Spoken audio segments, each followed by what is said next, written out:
আসসালামু আলাইকুম আমার ফেসবুক বন্ধুরা। আমি আপনাদেরকে একটা মজার একটা কাহিনী শোনাবো এবং এটা ভিডিওর মাধ্যমে আমি আপনাদেরকে দেখাচ্ছি।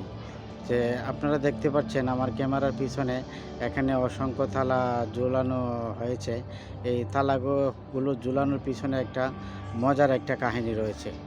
আচ্ছা, কাহিনী যেটা আমি এদেশের ইউরোপিয়ানদের কাছ থেকে জানতে পারলাম।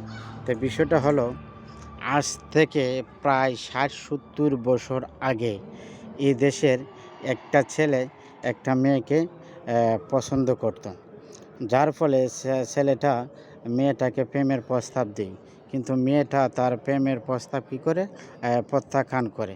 পরে ছেলেটা ওই মেয়েটার মন জয় করার জন্য অনেক বছর সময় অতিবাহিত করে এবং অনেক টাকা পয়সা নষ্ট করে।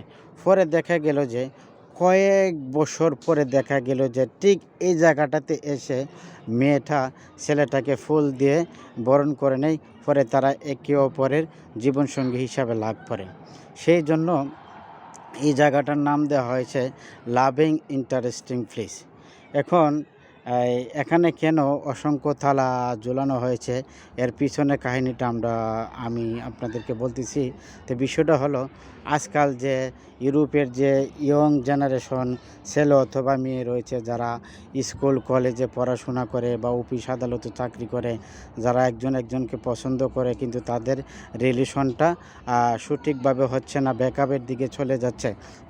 ফলে তারা কি করে, দোকান থেকে একটা নতুন থালা কিনে ওই থালাটাতে তাদের প্রিয়জনের নাম লেখে এবং তার নিজের নাম লেখে এবং ওই থালাটাতে লাভ চিহ্ন দেওয়া থাকে। পরে এই থালাটা এখানে লক করে রাখা হয়। তাদের আত্মবিশ্বাস এটা হচ্ছে একটা পবিত্র স্থান, এখানে যদি তাদের প্রিয়জনের নামে থালাটাকে লক করে দেওয়া হয় তাহলে একদিন না একদিন তাদের প্রিয়জনকে ফেরত পাবে। আর সবচেয়ে মজার কথা হলো, যারা রিলেশন করে বিয়ে শাদী করে তারা একবার হলে ওই জায়গাটাতে ভিজিট করতে আসে। আর এই জায়গাটা হলো একটা পাহাড়ের উঁচু একটা জায়গা।